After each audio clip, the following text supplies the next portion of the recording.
আমার মানুষের গুনাহ করতে করতে আল্লাহর নবী সাল্লাল্লাহু আলাইহি ওয়াসাল্লাম হাদিস শরীফের মধ্যে বলেছেন, মানুষ যখন একটা গুনাহের মধ্যে লিপ্ত হয়ে যায়, একটা গুনাহ যখন করে, আল্লাহ রাব্বুল আলামিন তার অন্তরের মধ্যে একটি কালো দাগ ফেলে দেন। আরেকটা যখন গুনাহ করেন আরেকটা কালো দাগ ফেলে দেন, আরেকটা যখন গুনাহ করেন আরেকটা কালো দাগ ফেলে দেন। এভাবে করতে করতে গুনাহ করতে করতে যখন গুনাহের মাত্রাটা বেশি হয়ে যায়, তখন তার ভালো কাজ করতে ভালো লাগে না, আল্লাহর কোরআন শুনতে ভালো লাগে না, আল্লাহর বাণী শুনতে ভালো লাগে না। যদি মসজিদের মধ্যে ওয়াজ নসিহত করা হয় তাদের ভালো লাগে না, ঠিক না? এবার আমার আল্লাহর নবী সাল্লাল্লাহু আলাইহি ওয়াসাল্লামকে জানাই দিলেন, নবী গো, আপনি তাদেরকে যতই ওয়াজ করেন না কেন তাদের অন্তরের মধ্যে কখনোই ভালো হবে না, তাদের অন্তরে কখনোই আমাকে চায় না। আপনি তাদেরকে যতই আল্লাহর ভয় দেখান, যতই জাহান্নামের ভয় দেখান, তারা অস্বীকার করবে, তারা অস্বীকার করবে। আল্লাহ রাব্বুল আলামিন বলেন, নবী গো, আপনার যুগে ইতিপূর্বে যত নবীকে আমি পাঠাইছি, অসংখ্য নবীকে তার উম্মতেরা অস্বীকার করেছে, তারা কখনোই মানে নাই। আপনি ঘাবড়াবেন না নবী গো, আপনি ঘাবড়াবেন না। আপনার বিরুদ্ধে মানুষ কথা বলবে, আপনার কথায় মানুষ কালেমা আনবে না, কথা ঠিক, কিন্তু আপনার দাওয়াতি কাজ চালাইয়া যাইতে হবে। যারা আপনার সাথে বিরোধিতা করতেছে আপনি তাদের প্রতিশোধ নেবেন না, প্রতিশোধ দেবেন না, কিন্তু প্রতিশোধকে পিছনে রেখে আপনি দাওয়াতের কাজটা আপনি যখন চালাইয়া যাবেন আপনি সওয়াব ঠিকই পাবেন। যদিও তারা কালেমা না পড়ে আপনি সওয়াব ঠিকই পেয়ে যাবেন। আমার এই আয়াত সম্পর্কে আলোচনা করার উদ্দেশ্য হলো, আমাদের সমাজে এমন কিছু মানুষ আছে যারা দেখবেন সপ্তাহে একদিন যখন একটা বয়ান হয়, জুমার দিন একদিন যখন বয়ান হয়, তখন কিছু মানুষের ভালো লাগে না, কয় এত ওয়াজ করে কি হবে, ওয়াজের কি দরকার, শুধু নামাজ, আমরা মসজিদ বানাইছি শুধু নামাজ পড়ব, সিজদা করব, বাড়িতে চলে আসব, তাই তো আল্লাহ রাব্বুল আলামিন খুশি। আল্লাহর কসম করে বলে দিয়ে যায়, মসজিদ যদি কোনো বান্দা শুধু সিজদা করার জন্য যদি বানায়, সে কখনোই আল্লাহ রাব্বুল আলামিনের গ্রহণযোগ্য বান্দা হতে পারবে না। কারণ ভাইরা আমার, মসজিদে নামাজ পড়লেও নামাজ হয়, ঘরে নামাজ পড়লে নামাজ হয়নি। কথা বলেন, কথা কয় না, কথা হইতে হবে। ঘরে নামাজ পড়লে নামাজ হয়, নামাজ হয় না, আন্দাজে কয় না। ঘরে নামাজ পড়লেও নামাজ হয়, মসজিদে নামাজ পড়লেও নামাজ হয়। তাহলে মসজিদ বানানোর উদ্দেশ্য কি? তার মানে বোঝা গেল শুধু ঘরে যদি নামাজ পড়লেই নামাজ হয়, তাহলে মসজিদ বানানোর কোনো প্রয়োজন নাই।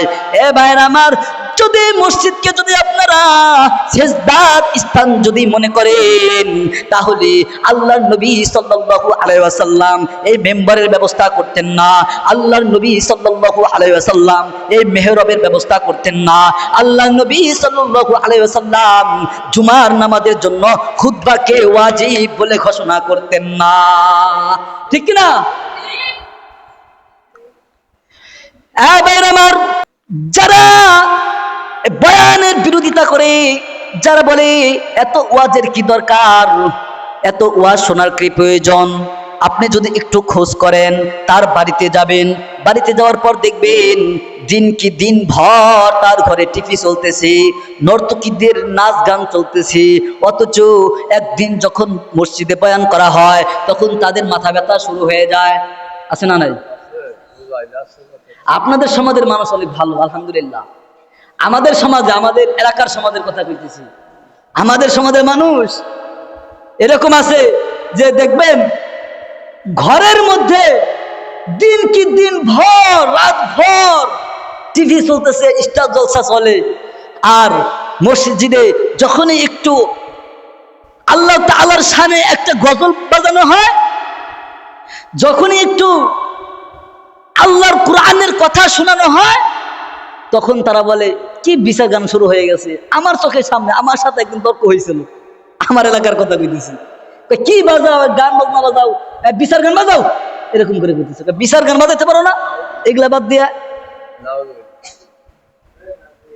এবার আমার আল্লাহর নবীর সাল্লাল্লাহু আলাইহি ওয়াসাল্লাম যেই আয়াতের কথা বলেছেন, আল্লাহ রাব্বুল আলামিনকে বলে দিলেন প্রত্যেকটা মানুষের অন্তরের মধ্যে যাদের ওয়াজ নসিহত ভালো লাগে না, তাদের অন্তরের মধ্যে আল্লাহ রাব্বুল আলামিন মোহর মেরে দিয়েছেন।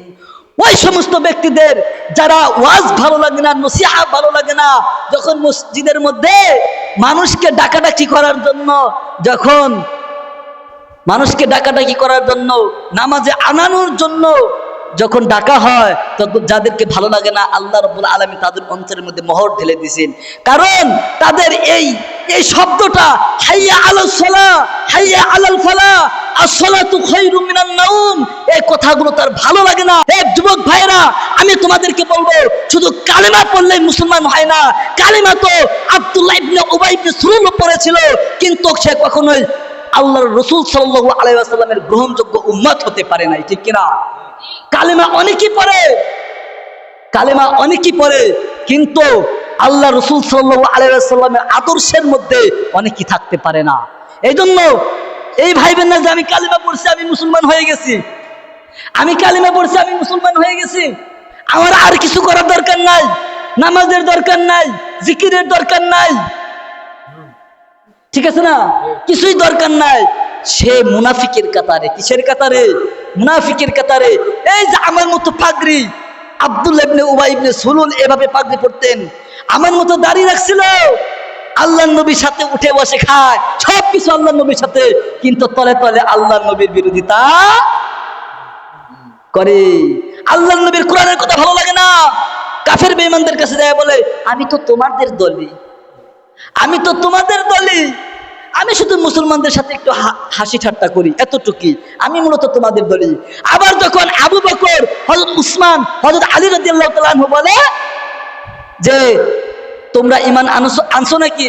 হ্যাঁ, আমরা তো এক আল্লাহর প্রতি ঈমান এনেছি, এবং আমার নবী জনাবে মুহাম্মদ রাসূলুল্লাহ সাল্লাল্লাহু আলাইহি ওয়াসাল্লাম এক মুখে দুই কথা, এক মুখে কয় কথা? দুই কথা। কালেমা কিন্তু ঠিকই পড়ছে, কিন্তু মন থেকে পড়ে নাই। মন